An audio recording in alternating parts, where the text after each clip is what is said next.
ભાવનગરમાં બનેલા નકલી દારૂના લઠ્ઠાકાંડને લઈને વડોદરામાં સ્વયંસેનિક દળ દ્વારા દિવાળીપુરા કલેક્ટર કચેરી ખાતે આવેદનપત્ર સુપ્રત કરવામાં આવ્યું હતું.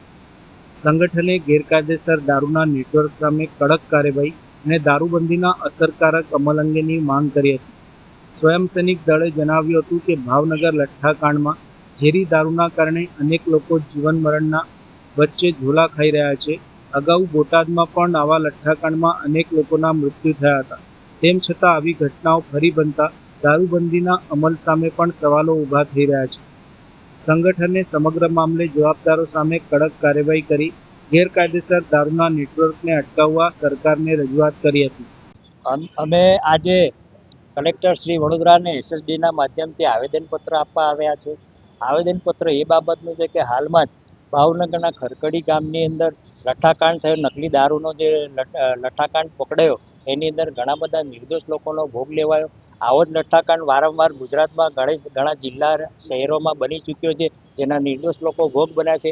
એમ કહેવાય કે ગુજરાતમાં દારૂબંધી છે, પણ આ સરકાર અને ભ્રષ્ટ અધિકારીઓ અને બુટલેગરોની મિલીભગતના કારણે નિર્દોષ લોકોનો ભોગ બનતો જાય છે અને ભવિષ્યમાં પણ બનશે.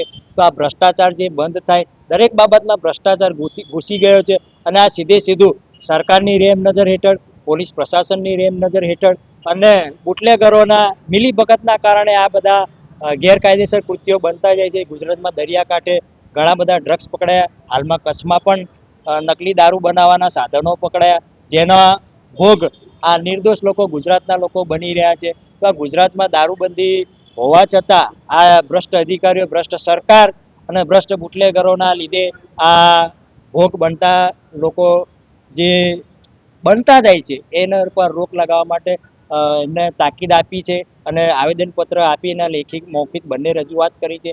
જો આ દારૂબંધીનો અમલવારી હવે ભવિષ્યમાં નહીં થાય ને નહીં કરો અને જે કંઈ પોલીસ અધિકારીઓ, પ્રશાસનના અધિકારીઓ સામેલ છે એમને ડિસમિસ કરી અને કાયદેસર પગલાં નહીં લો તો આવનારા સમયમાં આખા ગુજરાતની અંદર આ ભયંકર આંદોલન કરીશું અને એમાંથી જે પરિણામો નીપજશે એની જવાબદારી શાસન પ્રશાસનની રહેશે. મારું નામ નિલેશ ભાટ.